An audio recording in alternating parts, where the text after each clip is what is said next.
from the point of view of maritime transport, if I had elaborated the same matrix, I would have done it the same way. Gustavo here doesn't work in maritime transport, and so of course he was the first to mention that the curve of the railway didn't allow us to have very large compositions, and that is a constraint, that is a weak point of the project. What happened here during the analysis of our case study is what happens in the treatment of intermodal transport in the political decision institutions. And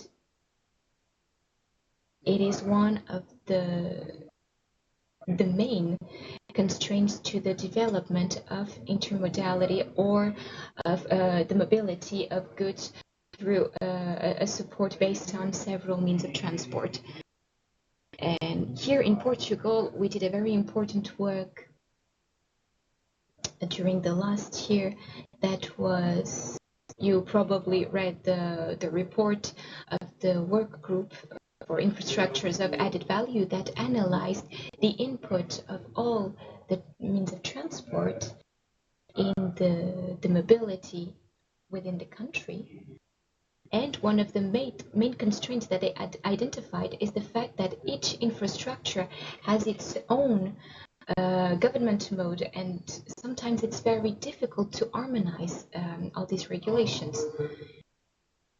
I believe that something has been done lately to try and fight this little problem.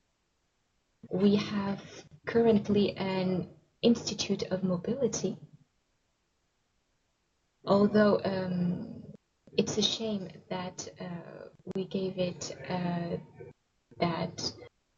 that name. From my point of view, it would have been much better to call it an Institute of Mobility. I think this is in the agenda. So someone was very innovative in this aspect. It was Brisa. It's the first company to work in transport area that changed its vision of what the business is. And as a manager of infrastructure, she wanted to become a manager of mobility, and the mobility is the heart and it is the soul of intermodality. It's the idea of moving people and goods. We finished here with the infrastructure, speaking about the transport corridors, about what are the main transport corridors in the European Union. If you notice here, we do not have here a core. Here we only have the core lines in the Atlantic network. We do not have the Douro River here. It appears as a support to the Atlantic corridor infrastructure, and as infrastructure it appears in the Atlantic corridor as a support only. So it's seen as a supplier of the corridor and not as a participant of the corridor. So it's considered to be, so we mainly consider the downstream traffic and not the upstream traffic. So in the sense of the origin to Foch, and it's the only way we consider the use of the Douro River as a way that supports and that complements also these main ways that are part of the Atlantic transport corridors. So this is where we're going to develop, and this is where we're going to create the best opportunities in terms of infrastructure improvement. In terms of inland waterways, what appears here as the base of this corridor is indeed the Douro waterway, and that little segment that goes from Foch to Sevilla. As you know, they have a great extension of waterways there. It wasn't always considered an inland waterway. It was considered as an extension of an ocean segment, Currently, there isn't a very clear definition regarding Sevilla, but it is nowadays included in the inland waterways that support the Atlantic corridor. So I recommend that you do some research and detail the information that supports here the main transport corridors. If you see here one that is mainly looking to towards the horizon of 2050 and not so much 2020, that is the refueling. It's going to be very important as well to have an equivalent for the roads in the electric recharge posts. And we're going to have the same in the ports with the supply chain of natural gas, liquefied natural gas. That's what Europe wants to develop within the next years in terms of alternative energies. Roads, in the roads, this recharge network, and in the ports, the supply network with natural gas. That is the ocean ports and also the inland navigation ports.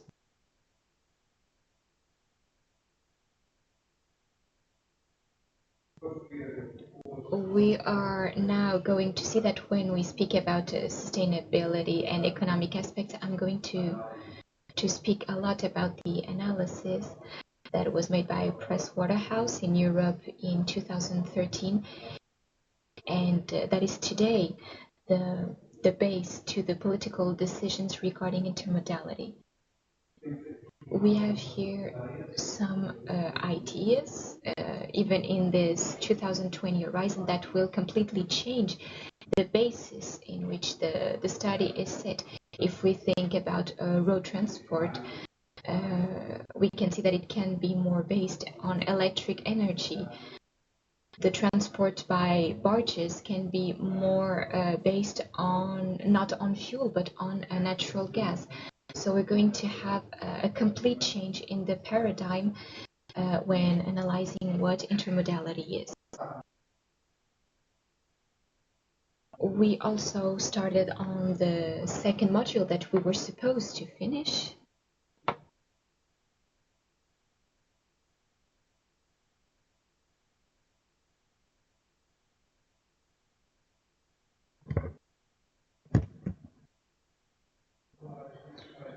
Just to tell you about main policies, national, regional, international transport, we have identified the main areas in which you could have regulation, structure, ports, terminals, intermodal yards, roads, railways.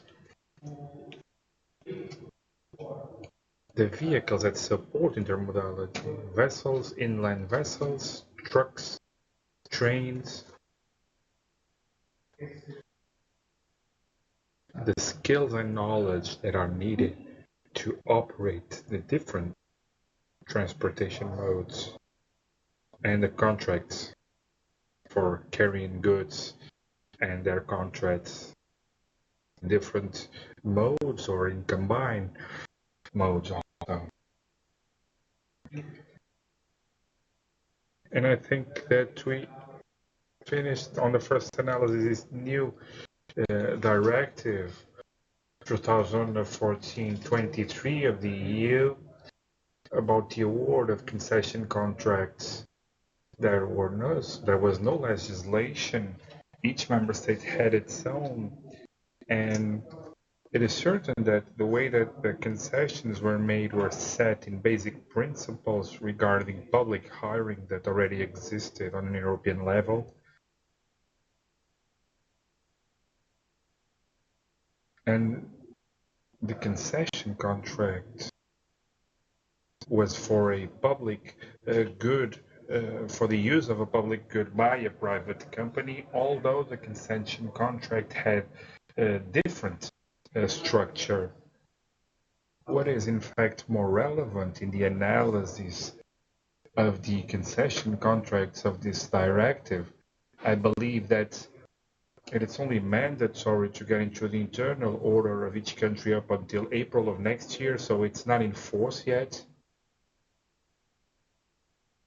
As you know, the deadlines of transposition for the internal juridical order of each country for the directives of the EU, I don't know if there is a study about the rate of deadlines and the accordance with deadlines. I don't know if there is a single example in which the deadline was agreed. I think that we always exceed that deadline.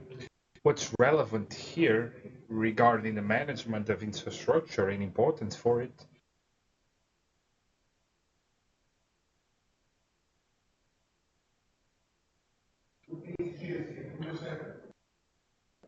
the demands of a certain rules that ensure the transparency of each process, the right and equal opportunity for all intervenants in the market to have access to that business as a public entity, bases that come from the legislation about public hiring and contracts that are here in this directive regarding concessions, and had raised here questions regarding deadlines, which deadlines were defined for the new directive regarding concession.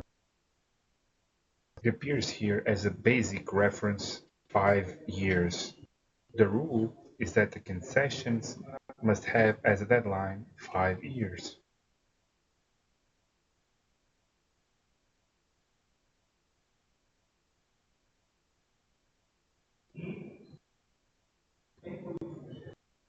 And in exceptional conditions, a deadline that ensures that the investment that uses an expression that has some ambiguity, that we can reasonably expect that the investment made when the concession is acquired and during the concession, that the investment is not made only when the concession is granted.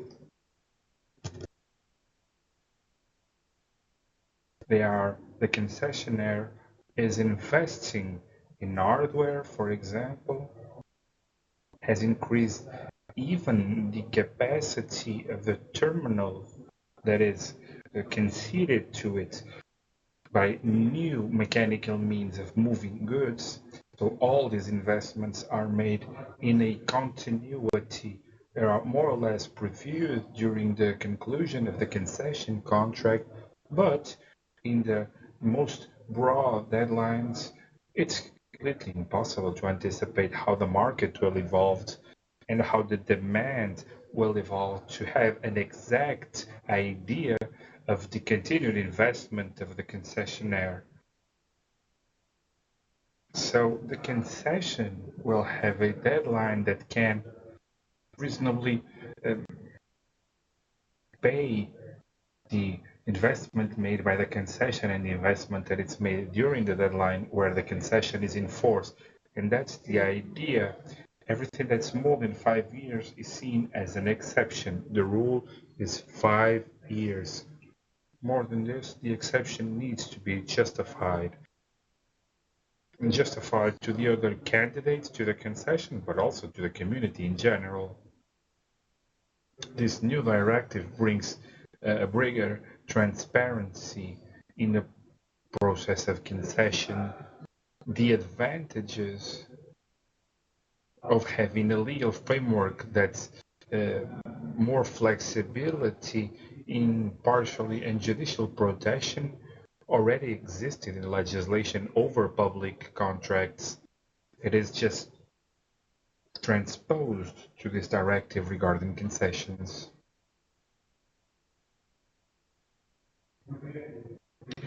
It is obviously a directive that then implies the elaboration locally of a regulation, a legal framework, and therefore the elaboration of this regulation brings what we call the gold plating risk. As you know, gold plating is regarding physics, is to pick up an object and make it gold in color.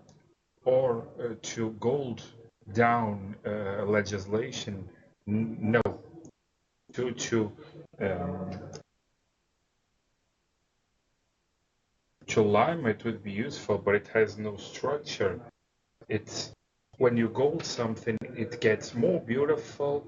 They have areas of that are waterproof. It's difficult to see what's inside because we have put the gold plate in it. So it's indispensable to make it operational, but in fact, it can introduce some entropy in its usage, and that's the biggest fear that it's applied to this directive, and it would be applied to other directives also.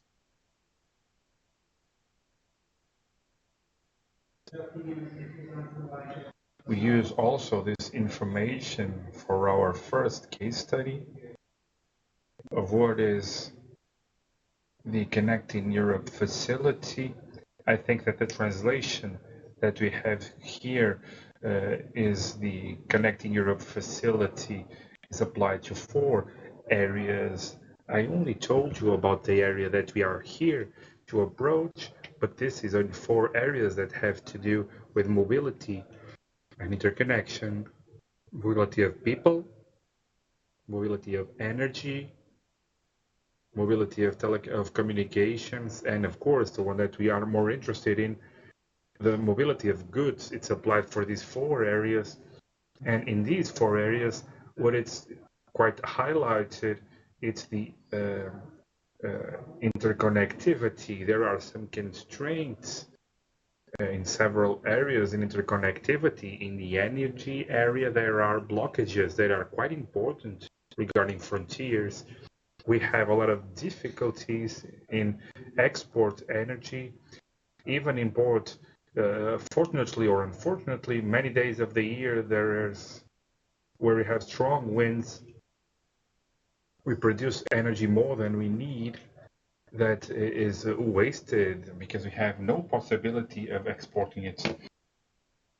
The communications, of course, there has been a great effort. I think that's the most advanced part. In the part of the operational perspective, I think that the most difficult case to overcome, to which we have been talking about for decades, it's the interoperation on railway. We have different models and patterns for railway transportation here in Europe, and each pattern, we have the European pattern, but that definition, the Iberian and European are the ones that we speak about the most, but we have other patterns in the Eastern Europe that do not correspond to the European pattern. So there are difficulties in the interoperability. If you see this facility, it's an area that it's being taken care of on the level of the European Union on the same area where we have the main transport corridors, 10T. And the intention here is to improve the interoperability as a basic condition to increase the intermodality too.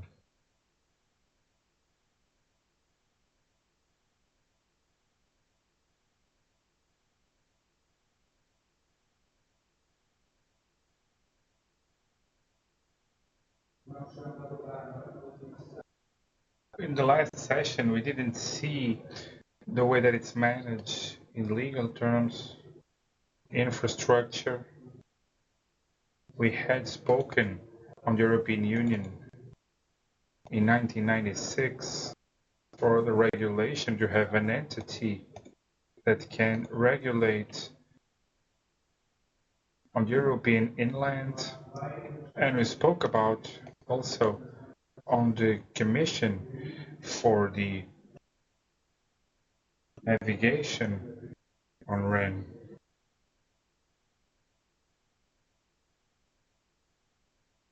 If there are contracting parties that are entering and exiting, it has a core with 5 countries: Netherlands, Belgium, Germany, Switzerland, and there is another. And nowadays, everything that it's made regarding inland waterways is made by comparative, right? We analyze what is made on the kingdom and then we copy it for the rest of Europe.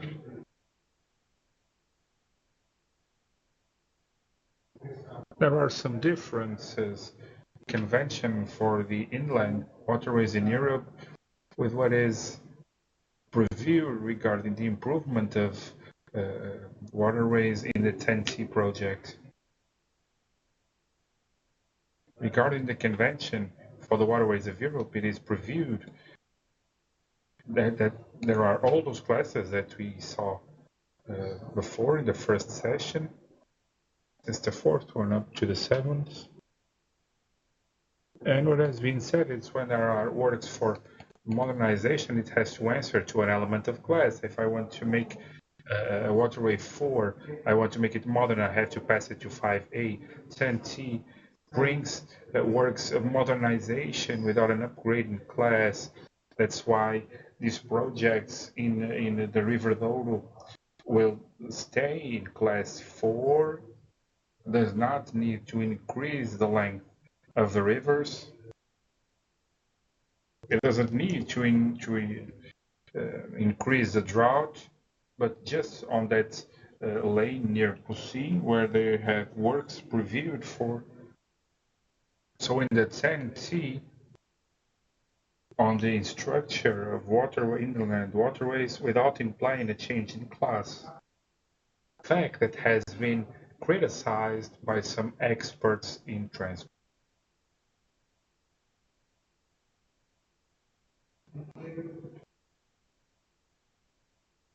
Regarding inland waterways and infrastructure that exists as a legal support, there are some recommendations for the river information services that it's something very similar to what we use on the ocean navigation, which are the vessel traffic management and information systems that are working for many years now and that have a legal framework and physical framework disseminated throughout Europe for a long time now. And we wanted to pass some of the information that's similar for the River Douro. In that small promotional video, we saw that this was one of the investments that was previewed in the upgrade of the waterway here in Douro. There is also some recommendations about the use of electronic charts in inland waterways. Electronic charts, it's a mean nowadays of support of navigation decisions with legal basis. For a lot of years, the introduction of this electronic means of navigation were delayed because they missed some legal support regarding paper charts. They have a legal support nowadays, and more than the information systems for navigation, we can introduce much more information in the electronic charts.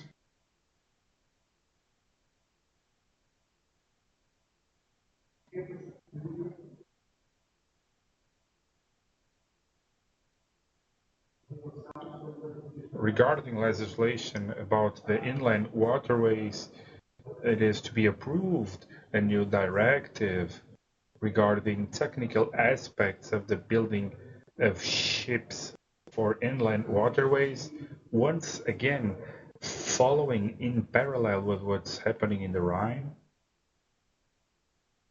There are these recommendations that already exist for the technical regulations and requirements for inland waterways of UNES, of that convention made on the European Union. Not all the countries are in accordance with this decision, without prejudice that most of them, even not being signatories, are using the dispositions of the convention.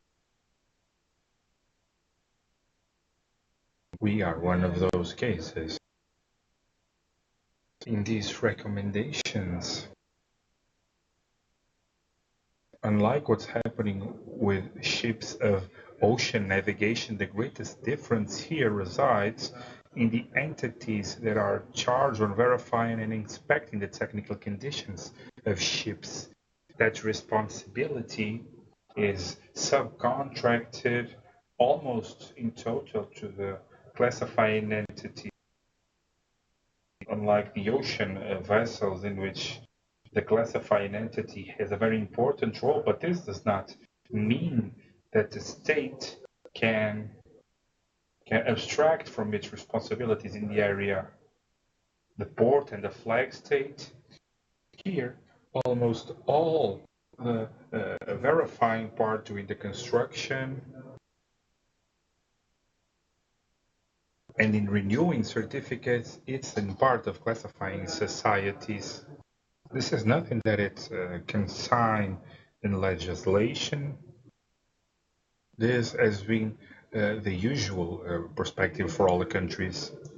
Regarding legislation for the transportation of goods intermodal perspective, in the part road and railways, there is a directive regarding weights and dimensions. The one that stops containers of 45 feet to circulate in a totally free way in the roads. There is a directive also on safety on the railways. And there is also a directive on the interoperability of railway lines or railways that has some difficulties being implemented. Regarding the regulation of maritime hardware, we have spoken about the convention SOLAS. This convention very recently becomes more broad regarding intervention and knowledge areas because it's starting to demand the verification of the weight of the containers before getting aboard. There is also the MARPOL Convention to prevent pollution, Convention for Safe Containers, which is elaborated also on the United Nations. It's not throughout that convention that we require the verification of weights, it's through the SOLAS one. Okay. There is a convention for the facilitation of maritime traffic, convention on load lines, and this convention is the equivalent to what can be the legislation that exists on the road transportation on the maximum weights that it can have on each vehicle. This convention on load lines establishes rules about the maximum amount of load that each ship can transport individually in a way that its safety is not compromised. Regarding human resources system in the transport sector, in inland waterways, there are mostly recommendations, no harmonized legislation there. Regarding inland waterways, there are recommendations, and for the certification of skippers, of the person who is in charge of the boat in the inland waterways, and there is no recommendation for the certification of the remaining crew. Each member state has its own legislation. We have our own. It's well defined. Each crew member of a ship of inland waterways traffic needs to obey to certain parameters regarding training and upgrade of his certificates.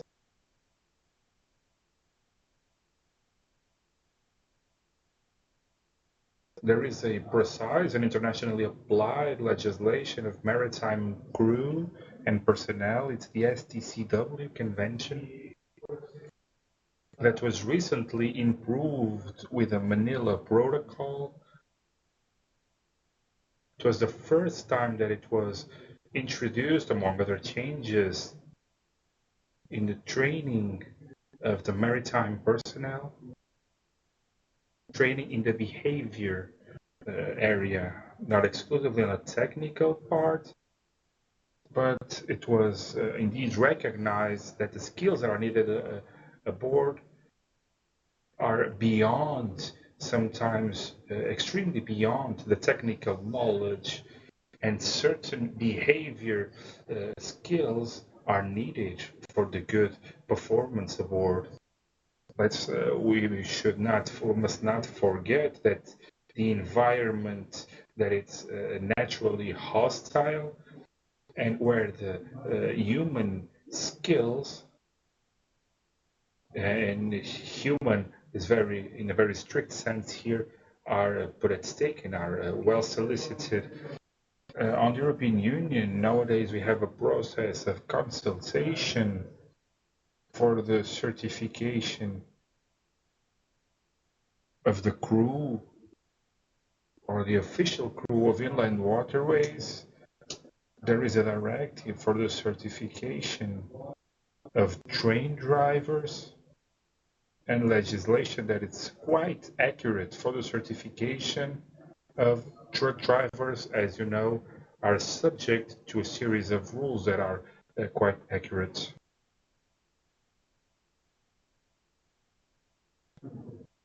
Any questions?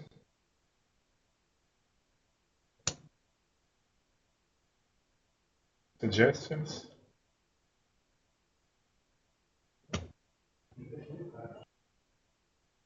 And comments?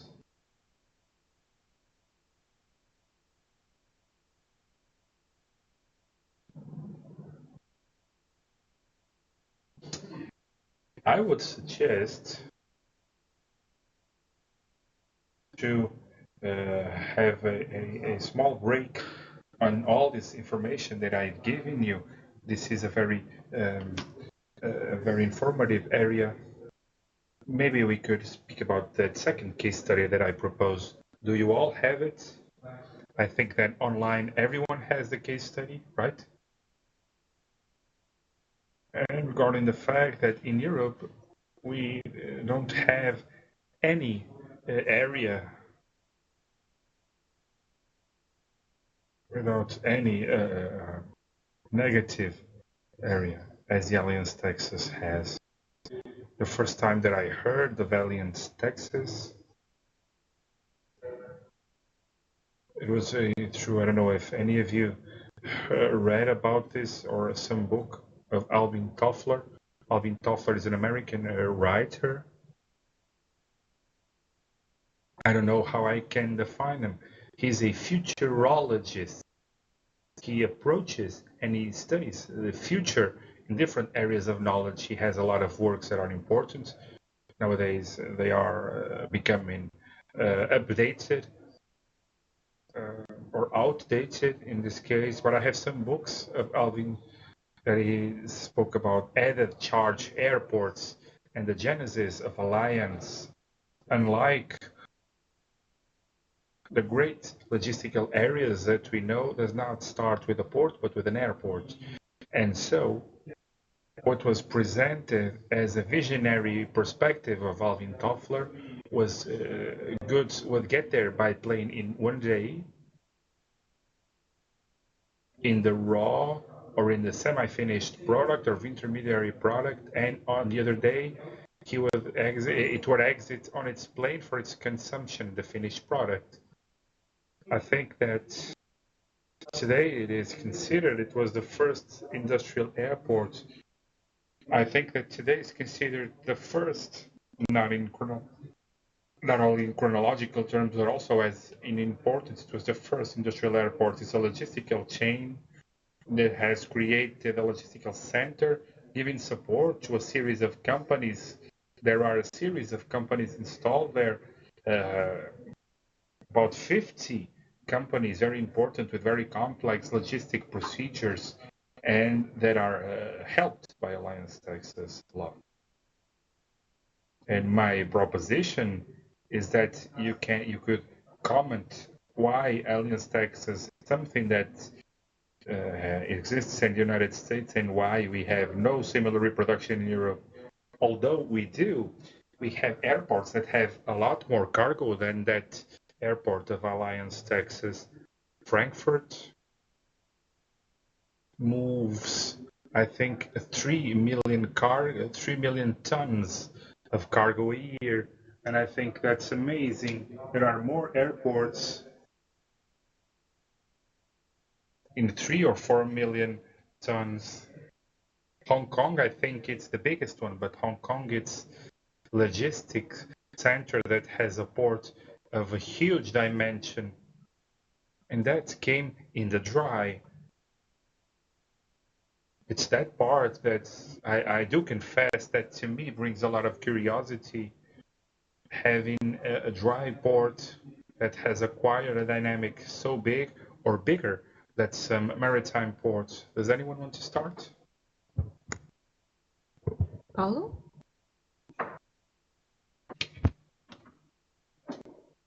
Carlos? I'd just like to introduce a topic here to begin the discussion. We spoke about the legislation that already exists, and I believe that those who exist are not adapted to this kind of solution, to this scale of solutions.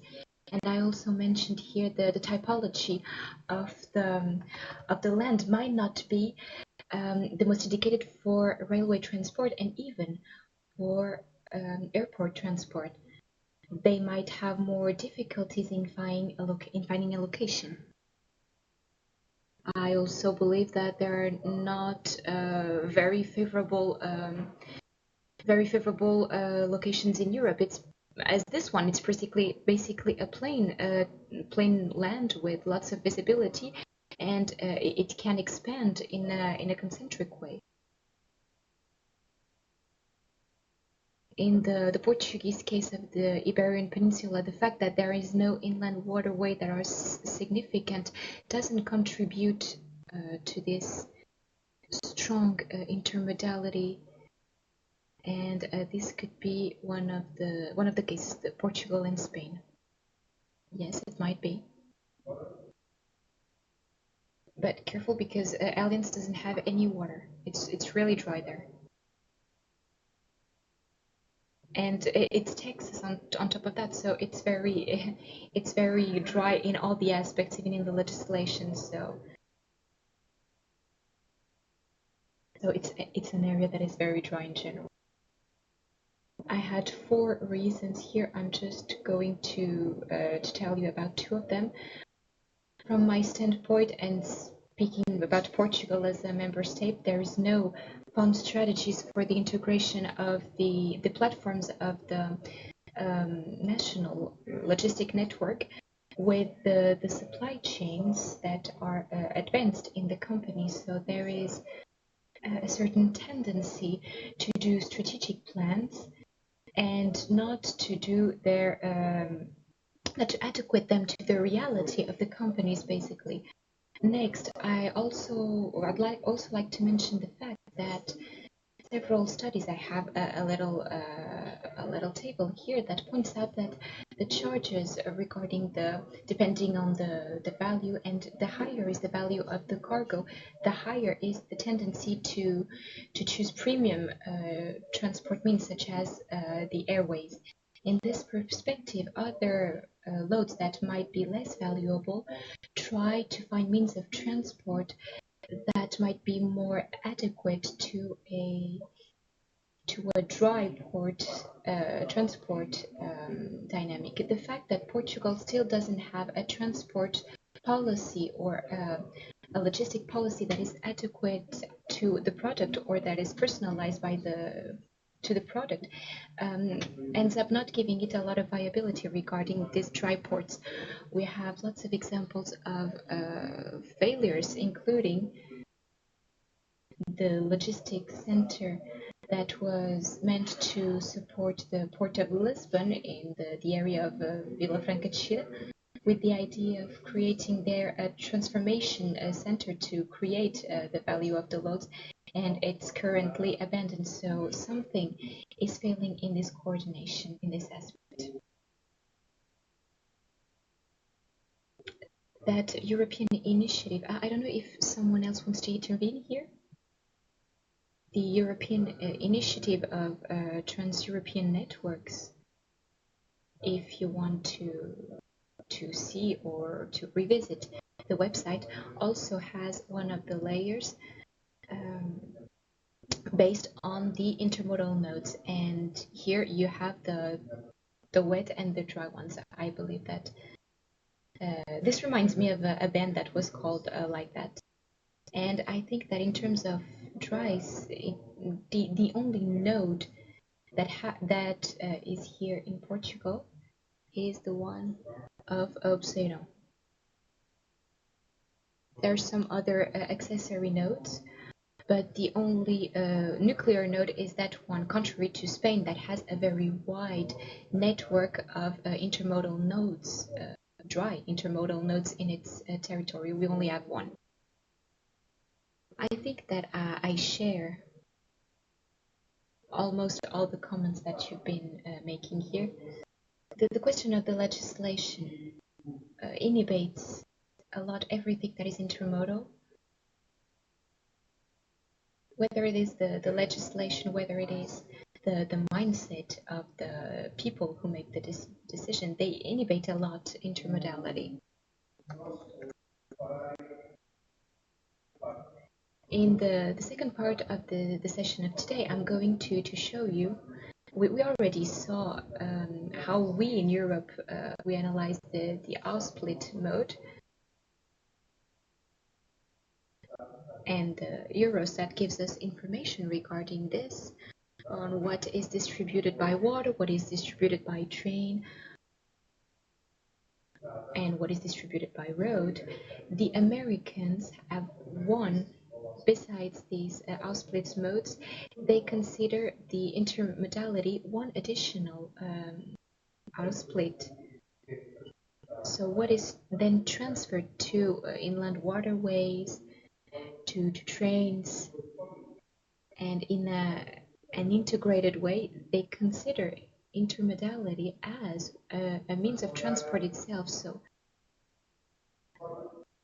they start looking in an integrated way towards intermodality, and not as an addition of means of transport that just work together to transport some load. They see it as one mean of transport that can have several combinations. It is a mode of a means of transport in itself that generates effectiveness, and that can beat even maritime transport, road transport, and sometimes even a railway transport.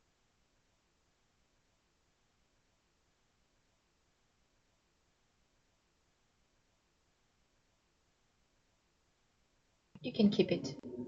I just have one question, but this vision, doesn't it make it mandatory to have a company of integrated logistics that can dominate the several means of transport, that can take the greater profit from this advantage?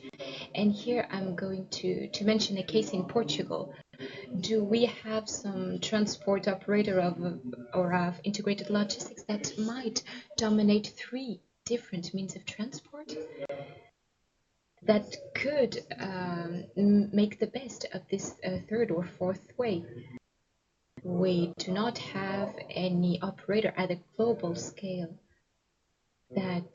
who indeed works in an integrated way with all the means of transport, but there are some that are present here in Portugal, even the biggest ones. If you, for example, in the United States, each of these great logistic operators at a global scale, such as FedEx, for example, DHL, they do have a logistics center, a dry port, with which they work almost exclusively. So they have some activities that are subcontracted, but they have their own logistics center. Of course, we're talking about scales that are completely different, and masses of load that are completely different, and transport is an activity that is of intensive capital, and that is why it requires some scale. one of the ways that is being used exclusively, and I believe that it requires even more scale, and that is the treatment of all the means of transport in an integrated way, intermodality. And to be viable, it will need a greater scale. It's going to have to have a way to govern itself that is much more integrated. I think we're going to make a step in that direction that is going to be very important. Any other comments regarding the Alliance Texas? So the success of Alliance Texas, well, the United States have had a lot more dynamism than Europe regarding intermodality, namely in the promotion of dry ports. So it's a country that has a topography that allows them to develop these infrastructures with a greater facility. It has always had a tradition of a great partnership between public and private entities, and this case of the Alliance Texas couldn't happen any other way. It has a legal structure that is quite flexible and that allows them to implement and to dynamize a structure. And their tradition of public and private partnership has been very important, and it hasn't been used in our country, but it has a lot of virtues. And they have a lot more advantages besides the fact of being a more recent country, a new country. Even in the most modern infrastructure, we always have to use other infrastructures that are centuries old. That's not a problem for the United States, of course, because as being a new country, they have more facilities in this aspect. I don't know if anyone else wants to make any further comments. What we wanted mainly was to communicate to you the vision of what is a dry port and an excellent dry port, and also that idea of industrial airport. Only later on was the railway connection made, and even later was concluded. I believe that it is the last transport structure that to be connected to Alliance Texas, and that is the highways, because it began with a general two-lane road. So this was the basis, and then all the infrastructure ended up coming together in that area. By being closer to the East Coast,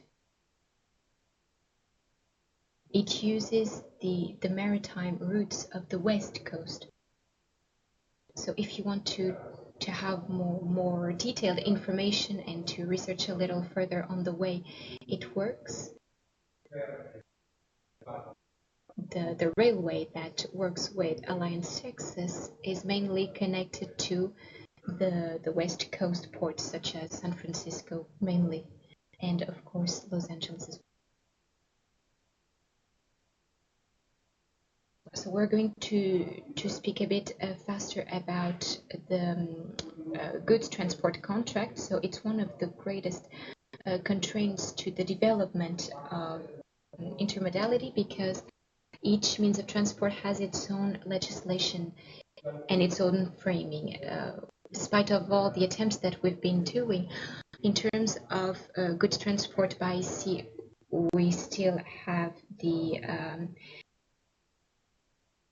rules that are in the Brussels Convention of 24. They have all these names because the rules were developed in Haia. The convention met in Brussels back then, so it's a convention that is prior to the United States, the United Nations, and later on other protocols were added, such as the Bisbee Protocol that brought some changes. Which are these main changes? Just to introduce the Bisbee Protocol, to typify how the return for losses is made. I don't know if you ever lost a luggage in a plane. Did it happen to you?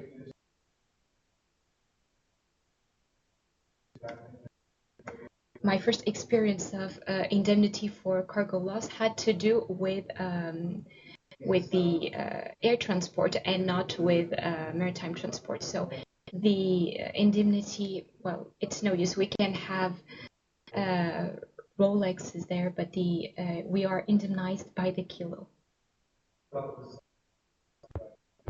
It's another change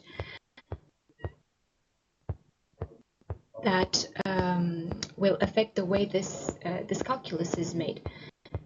So you have a limit per unit, and you are indemnified by the kilo. So each transport means has specific rules for the transport in that mean. We have the Budapest Convention regarding the transport of goods by inland waterways. We have the CMR for the transport by roads. We have the COTIF for the transport of goods by railway. The indemnization procedures are almost the same everywhere, but the maritime transport has always a peculiarity compared to the others. That is the part of greater breakdown of the machinery. In maritime transport, we still use the definition of maritime venture. I believe that it's a concept that also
insurance and freight.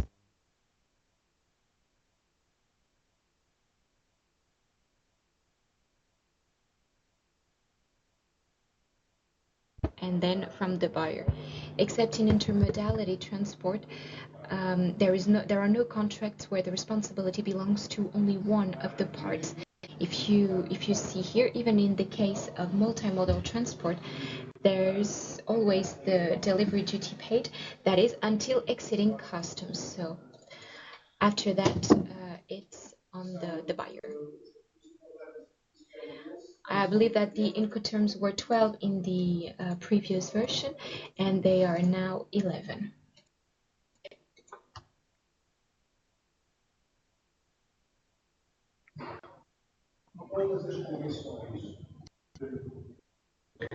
All the convention of goods transport have instituted the concept of limitation of responsibility. So there is a boundary after which the forwarder has no longer responsibility.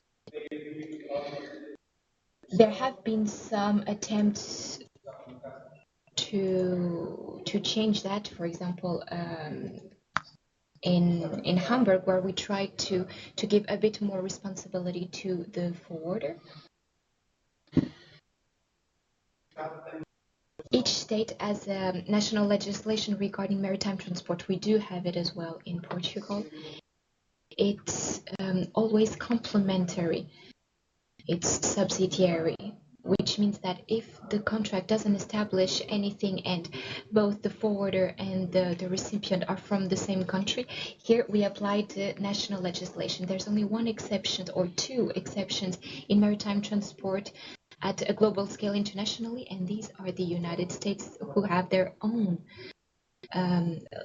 legal code regarding transport contracts, and China as well. The contracts regarding goods that have as basis China obey to specific legislations of the Chinese state, mostly based in maritime terms in Brussels rules, but not exclusively. Besides, also making some references to their own legislation. The court that may solve any conflict is always in China. I'm sorry about that.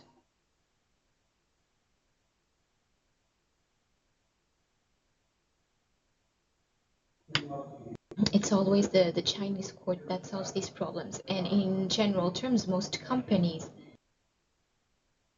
have their own arbitrary court in London, CMA, CGA in Paris, being French, of course. And in the case of Chinese companies as Costco, CS, SL, in Chinese courts, and the rest, the great court for to solve these conflicts of maritime transport of goods is always London in the other cases. The concept of a general average, we already saw it. It's when we are facing breakdowns that are part of the maritime adventures. In terms of conventions for intermodal transport, we have the one from the United Nations from 1980, and it's the only thing that brought to intermodal transport two extras. So it brought a definition of multimodality, and it gave us as well a definition of letting. Sorry. I think it was signed by 2 or 3 countries in a universe of 200, and it's been completely abandoned nowadays. There are 4 main functions. That is the receipt of goods. It's also a document transferring constructive possession, so I can take this document and sell it to another person. It's a title that I have after having some merchandise, so I can use it as a collateral, as a document to ensure a loan in a bank, for example. Each entity, each company of good transport has its own model of bill of lading. I have here this one to show you that the companies who have China as base use, in case of conflict between the parts regarding a problem of indemnization, Chinese courts. The most promising attempt trying to harmonize the rules on the transport contracts, bringing some legal support to modality were the Rotterdam rules. They took 10 years to be debated in the United Nations. Everyone has participated. The P&I clubs were the main stakeholders that need to pay the indemnifications in case of malfunction. It was the first convention that has introduced the idea of door-to-door transport. To celebrate a contract when the goods are transported from the producer door to the door of the distributor. And after these 10 years, it has introduced the concept of electronic paperless on-board perspective. It removed the responsibility for the transporter in case of delays and economic loss. The only situation in which the transporter needed to indemnify the owner of the cargo would be in losing the cargo, but here there is economical loss in view also. I was expecting of this screw to join these two pieces on the 20th. It only came here on the 30th, so there was a production line who stopped for 10 days. So the transporter is to blame for the delay of the piece. Or I was expecting 20 screws, or only 10 came, so I have economical loss because the cargo was not here in full. It was not lost, but I don't have the total of the cargo. It was delayed. So this is a way of bringing the responsibility to the transporter for this harmful context. It brought some balance on the concept of global and intermodal carrier from one port to the other. The means that are used is responsibility, and the subcontracted entities are also in their responsibility. In the case of losses, it's also its responsibility. It was approved by 30 countries. I think 30 countries needed to have a share that would be significant regarding weight on the world fleet. It was the case. And then it was ratified by 3, Spain, and the other, I think, it's Congo and Burkina Faso. So this is where we stand. It was, in fact, when it was approved, it was a convention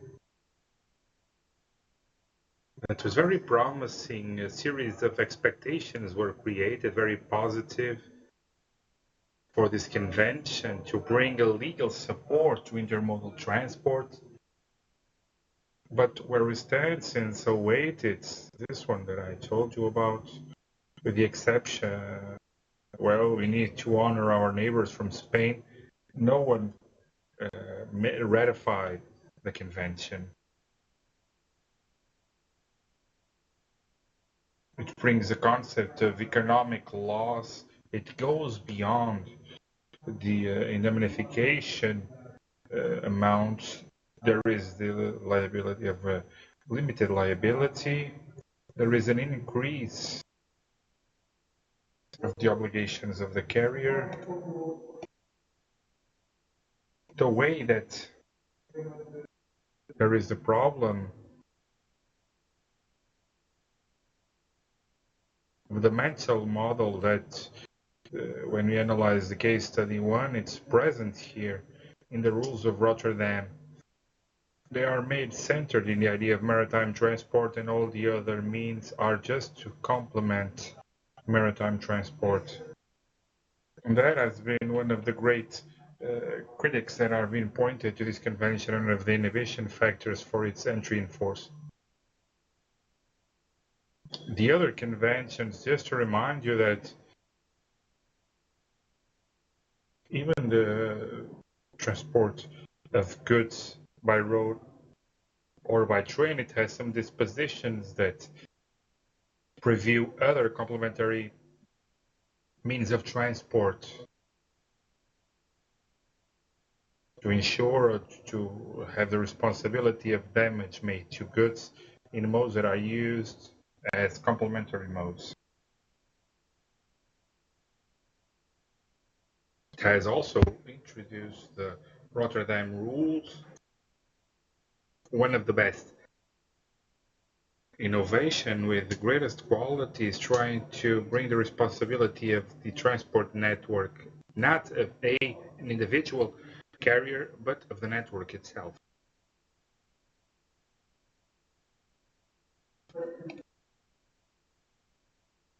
Just to finish this part of regulation, who has intervention as regulators more than the International Maritime Association?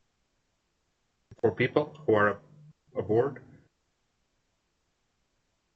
the hardware, the technical use of the hardware and pollutions. ILO, the international organization for work, of the conditions of those who work in these transport means, states that act regarding maritime transport, at least on two levels, as record states. If I have a ship that is registered in a Portuguese state, it is mandatory that I fiscalize all the technical and work conditions of that ship, and also as a state of port. Even if the ship is not here in my port, if it gets to a port that is managed by my state, I have the right to fiscalize and to inspect that ship, verifying if it has all the technical conditions that are prescribed by the international conventions, classifying societies that are intervenient in exclusive regime on inland navigation. It is also the International Committee for Railway Transport, together with national organizations.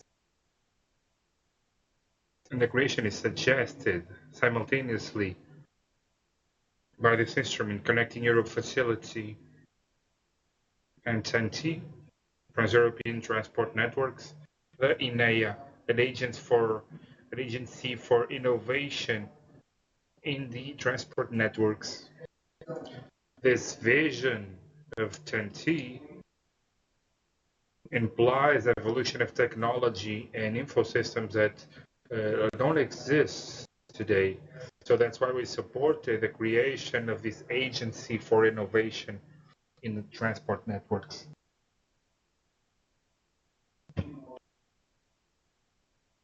When I show you the map of TEN-T,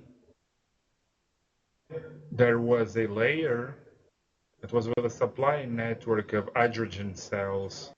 This is something that we are working on in a very experimental phase. There is no technology of commercial dissemination that has been tried times enough to be used. And as an agency also for the Central Commission for the Navigation of the Rhine in Europe, we have EMSA, which is the organization for the maritime safety in Europe, an agency for the maritime safety in Europe exclusively with that purpose. Regarding political instruments of regulation of transport, and here we have the basis of everything. It is the spine, which is the white book for European transport of 011, emphasizing mobility, establishes the implementation factors or catalysts of mobility, sustainability, integration. We all use to all the transportation modes in an integrated way, user-friendly, and this part technology-led. This means as a catalyst, for example, for elements of technology, hence the need for this agency for innovation.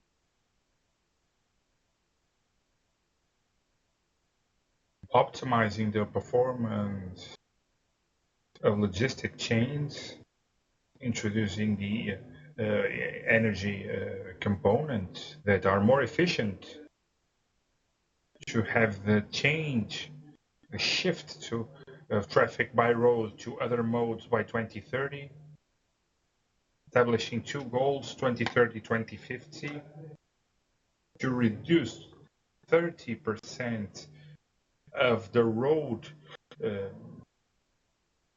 paths and shift it to other modes, and up to 2050 in a deadline that's quite wide, half what has been made today by road, to pass it to other different modes, to have a network completely functional regarding European network of transport in 2030. And in 2050 have all the airports connected to rail and all the ports to rail also, and where possible to inland waterways.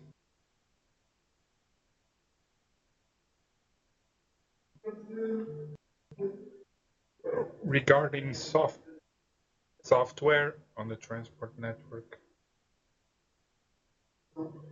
the bases are the intelligent transport systems.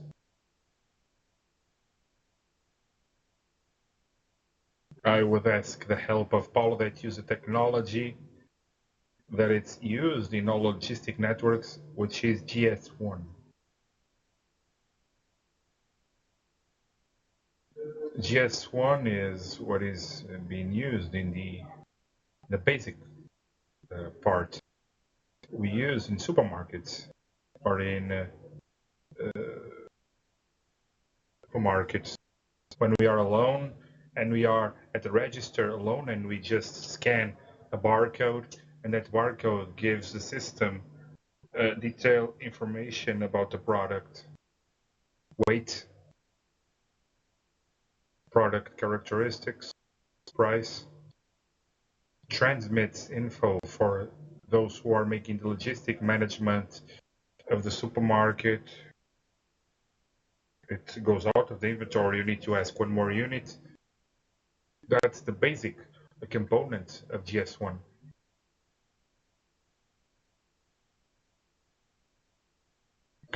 The development of GS1 to apply a barcode, it already exists. That has in a container a transmitter in order for me to know where the container is at that moment. Greater development of GS1 to recover data of several sensors who are, for example, in a refrigerated container, the temperature, the humidity degree, and transmitting those data in real time for the owner of the cargo or those who are managing the logistic network. Bigger sophistication to measure the vibrations that I have in the container. I can have cargo that is ductile, that it's easily identifiable by vibrations. I have a sensor that can transmit that information. What does that give me? I have a knowledge of boarding and shipping that tests the characteristics of the cargo when it enters in a ship. But imagine if I can have a knowledge of shipment or something similar that has the characteristics of the cargo at that right time, at the moment. Not when I delivered on the transportation mean, but at that precise moment. the opportunities that this brings, not only regarding logistics, but of my business. I can have opportunities of sale for that product at that time, at that moment, at those conditions, at that place, go in that direction. I can sell them, I can detour them. I was thinking of using it as an intermediate good to produce a finished good. I can detour it to another production center. It opens opportunities that are almost illimited of managing not only a logistic chain, but also a production, at least from the logistic support to a production chain. That is what is intended with the intelligent systems. It's the basis, and I don't know another. It's the main basis of this intelligent transport systems, GS1 technology. That is the basis, the way that it is disseminated on different levels.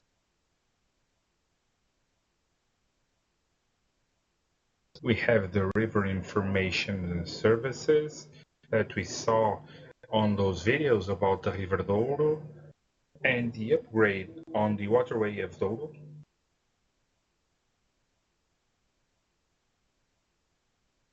We have on the maritime context the vessel traffic management and vessel system that can disseminate that information. Part of the railway of Europe has the technology to have a system of data management and transmission of information in real time. GS1 is the first part, which is the gathering of information that needs to be supported by a structure that I assume, because it's not my area, that it's quite complex in terms of dissemination and transmission of that same info. These are two different areas that can pose this intelligent transport system. We have the safe sea net that has to do with dissemination of information relevant for the maritime area. The strategic transport technology plan from the European Union that has no legal existence. It's just a plan for 2012 that it's based on the usage of the intelligent system. We have this initiative that will be the basis for the next case study, which is the e-freight initiative for paperless and intelligent logistics. And I don't know, is it time for a break now? Okay. So we will stop now up until 5, and then on the second part of our training, see how we can gather something like the initiative e-freight that allows for a paperless environment, covering the different transportation modes with the legal support that we have currently, either with the Rotterdam rules or with those that range of conventions that regulates each transport mean. You take a challenge with you. Let's stop for 10 minutes to have some coffee.